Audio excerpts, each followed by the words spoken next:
Hello guys! Welcome to Chai's Travels. Today, nandito naman tayo sa East Iceland. Galing kami ng Akureyri, another city in Iceland, na umabot naman kami ng mga 4.5 hours lang naman, papunta lang dito, para lang matikman ang isang pagkain na sigurado kong hindi lahat may gusto, dahil ito ang fermented shark.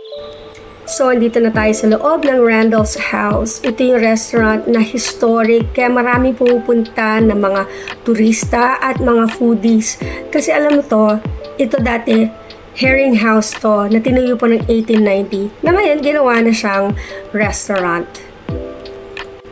So, syempre, before the main event, bibigyan muna nila ng pampagana. So, merong mga pate dyan na masarap, gawa sa butter and herbs, and itong paborito ko tinapay kasi gutom na ako. And meron din silang dried fish. Yung dried fish nga pala nila, hindi nila yan inaasinan.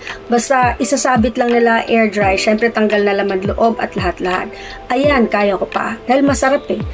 Wala siyang lasang maalat, pero ang sarap niyang kainin. Syempre, when in Iceland, kailangan meron kang lamb. Ang lamb nila sobrang famous dahil hindi siya maanta ng normal at may kasamang gulay yan. And ito naman ang schnapps. Ang schnapps naman, ayan ang schnapps. Ang schnapps naman ay gawa sa potato and herbs nila after kainin ang sharky shark. So ito na, dumating na siya, ang sharky shark natin. Grabe, ganyan lang kaliliit lang yan ha. Pero Diyos ko naman, ang amoy ammonia. Pero syempre, nandito tayo for the experience. So eto na, let's try it. Try natin. Kawawa naman, shark. Nako, yan ang mga mukhang parang ayaw nang umulit.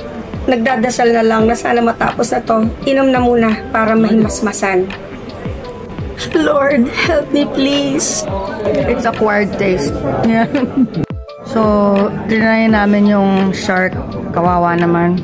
But ito na lang sa akin, dried fish is better. Good choice. So, when in Iceland, are you gonna try the fermented shark? Well, there's always the first time and the last time for me. Thank you very much for watching Chai's Travels, and I will see you on my next video. Bye-bye!